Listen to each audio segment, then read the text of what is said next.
इस संसार में सबसे बड़ा पाप क्या है? कोई कहेगा असत्य, कोई कहेगा छल, तो कोई कहेगा लालच। नहीं, संसार में सबसे बड़ा पाप है नारी का असम्मान, नारी का मान भंग करना। क्योंकि ये अपराध केवल नारी के शरीर को ही नहीं, उसके मन और उसके आत्मा पर भी प्रहार करती है। फिर प्रश्न ये उठते हैं कि जिसने भी ये अपराध किया है उसे दंड क्या दिया जाए? फिर कोई कहता है शारीरिक पीड़ा, कोई कहता है मृत्यु दंड। किंतु इस अपराध का दंड निश्चित करने से पूर्व क्या ये जानना महत्वपूर्ण नहीं है कि अपराधी है कौन? अब आप कहेंगे कि सरल सी बात है, वही पुरुष जिसने स्त्री का मान भंग किया। किंतु क्या ये पूर्णतः सत्य है? क्या स्वयं के अपमान के लिए, स्वयं के सम्मान को खोने के लिए कभी कभी नारी स्वयं उत्तरदायी नहीं हो सकती? सोच के देखिए, सम्मान खोने से बचने के लिए पहले सम्मान की सीमा पर दृष्टि रखना आवश्यक है। रावण सीता का हरण इसलिए कर पाया क्योंकि सीता ने भोलेपन के कारण रावण का उस सीमा को लांघना सरल कर दी। किंतु अशोक वाटिका में उसी सीता को रावण स्पर्श तक नहीं कर पाया क्योंकि उसने रावण और उसके मध्य में तिनके की एक छोटी सी दीवार बना दी थी। जीवन में ना कहना सीखें। यदि कोई आपके सम्मान की सीमा को पार करने का प्रयास करे तो उसे वही रोकना सीखें। आपके ऊपर उठे पहले हाथ को, पहले कटाक्ष को वही रोक देना सीखें। फिर किसी पुरुष में साहस नहीं कि वो पुनः आपका अपमान करने का प्रयास भी कर सके, क्योंकि नारी जननी आराध्य है। तो स्वयं को निर्बल मानकर आप अपराधी न बने।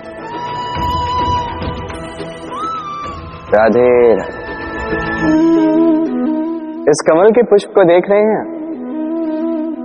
इसकी एक विशेष बात है, जल स्तर कितना भी बढ़ जाए ये पुष्प सदैव जल सतह के ऊपर ही रहेगा। और इसका कारण है इसकी ये नाल। जैसे जैसे जल स्तर बढ़ता है वैसे वैसे ये नाल भी बढ़ती है और इस पुष्प को जल सतह के ऊपर रखती है। किंतु जब जल स्तर घटता है ये नाल घट नहीं पाती और फिर स्वयं के साथ ही इस पुष्प का भी विनाश कर देती। मनुष्य के साथ भी यही होता है। जैसे जैसे मनुष्य समृद्ध होता जाता है वैसे वैसे उसका जीवन स्तर बढ़ता जाता है, उसकी अपेक्षाएं, उसकी आवश्यकताएं बढ़ती जाती। किंतु जब संपन्नता घटने लगी उसकी आवश्यकताएं कम नहीं हो पाती और फिर इसी कमल की भांति मनुष्य भी टूट जाता है। तो फिर क्या करें? क्या किया जाए इस परिस्थिति में?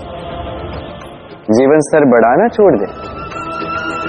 कदापि नहीं। किंतु जीवन स्तर बढ़ाने के साथ साथ ही अपनी आत्मशक्ति को सुदृढ़ करें।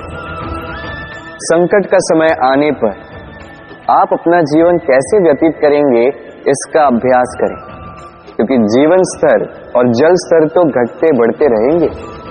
ये आप पर निर्भर करता है कि आप इन दोनों के बीच का तालमेल कैसे सुनिश्चित करते हैं। राधे राधे। इस हीरे को देख रहे हैं आप? लाखों करोड़ों वर्षों तक धरती के गर्भ में रहने के पश्चात ये इतना कठोर बनता है, किंतु जब खान से निकाला जाता है कोयले की ही भांति होता है, श्वेत, कठोर, निस्तेज। किंतु जब इसे तराशा जाता है तब इसे तेज प्राप्त होता है और तब ये अपना मूल्य बढ़ाता है। संसार में मनुष्य के साथ भी यही होता है। मनुष्य की बुद्धि, मेधा, अनुभव उन वर्षों के कारण नहीं बढ़ती, जो वर्ष हमने हमारे जीवन में व्यतीत किए, बल्कि उन क्षणों से निखरती जब हमने कठिनाइयों का सामना किया, चुनौतियों का सामना किया, संकटों का सामना किया, छल और पीड़ा से। इसलिए यदि आपके जीवन में आपके सामने संकट आए, चुनौतियां आए, पीड़ा आए, तो उसे भयभीत मत होइएगा, उसका स्वागत कीजिए, क्योंकि यही परिस्थितियां आपको वो अनुभव देगी जो आपको प्रबुद्ध करे। राधे राधे। प्रकृति ने हर जीव में एक भाव भरा है ताकि वो निश्चल न रहे, कुछ न कुछ कर्म करता रहे, और वो भाव है भूख। संसार में हर जीव, हर पशु, पक्षी, प्राणी परिश्रम करता रहता है अपनी इस भूख को मिटाने के लिए। परंतु क्या अन्य जीवों की भांति मनुष्य की भूख भी पेट तक ही सीमित रहती? तन की भूख मिटाते मिटाते कब ये भूख मन और माया की तृष्णा में बदल जाती है पता ही नहीं चलता। और अधिकतर ये तृष्णा धन संग्रहित करने तक ही रह जाती। अपना जीवन जीना छोड़कर किसके लिए ये धन संग्रहित कर रहे हैं? आने वाली पीढ़ी के लिए। बड़ी विचित्र बात। अपना जीवन जीना छोड़कर धन संग्रहित करते करते अपने जीवन का सुख भी मिटा रहे हैं और आने वाली पीढ़ी को कर्म करने से भी बाधित कर।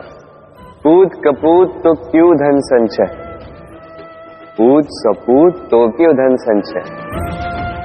अपनी संतान को संस्कार दीजिए, धन नहीं। यदि संतान संस्कारी हो तो अपना स्वयं का एक संसार बना लीजिए। यदि असंस्कारी हो तो आपका बना बनाया संसार यूं ही नष्ट कर दे। इसलिए जीवन में यदि कुछ संचय करना है तो ज्ञान संचय कीजिए, प्रेम संचय कीजिए, और मेरे साथ प्रेम से कहिए राधे राधे। जीवन को रथ कहा जाता है, किंतु क्यों? अब आप कहेंगे कि इसलिए क्योंकि जीवन भी रथ की ही भांति चलता रहता है। किंतु कभी आपने इस रथ को समझने का प्रयास किया? रथ में आगे अश्व होते हैं और पीछे पहिए।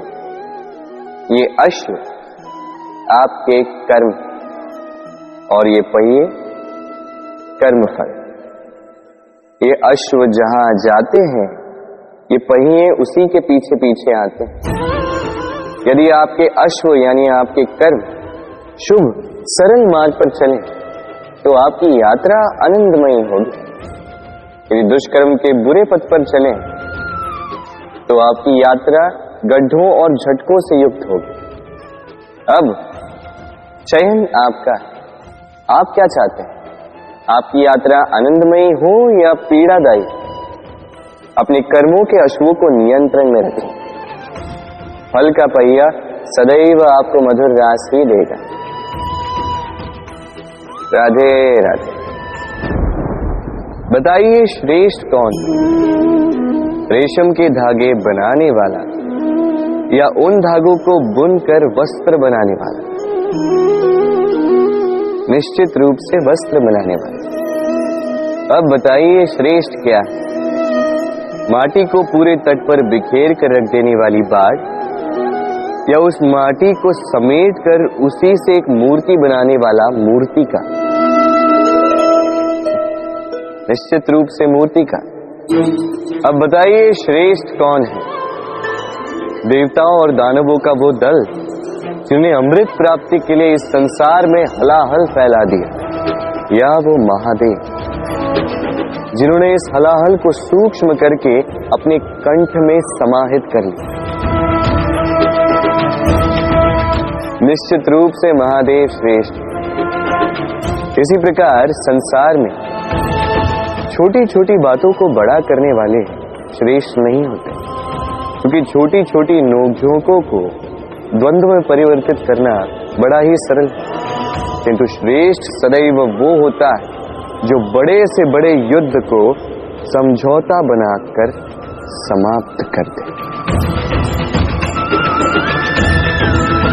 राधे राधे। संसार में सबसे कठिन कार्य क्या है? कोई कहेगा पर्वत पर चढ़ना, कोई कहेगा तैरना, कोई कहेगा उड़ना, किंतु क्या ये वास्तव में कठिन है? असल में देखा जाए तो बस ये थोड़े भिन्न है। जो कर्म हमारे लिए करना थोड़े भिन्न हो, हम उसे कठिन समझ लेते। जैसे तैरने की कला भिन्न, पर्वत चढ़ने की कला भिन्न, उड़ने की कला भिन्न।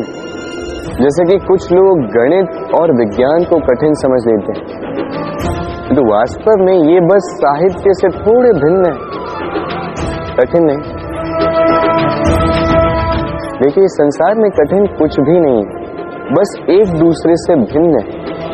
जैसे कुछ लोग हो, संबंध, किसी की सोच या विचारधारा हो, कभी कभी हमें समझ में नहीं आती, क्योंकि हमारी सोच और विचारधारा से वो भिन्न है।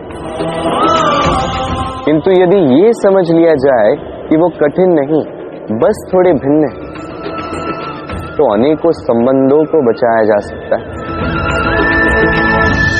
राधे।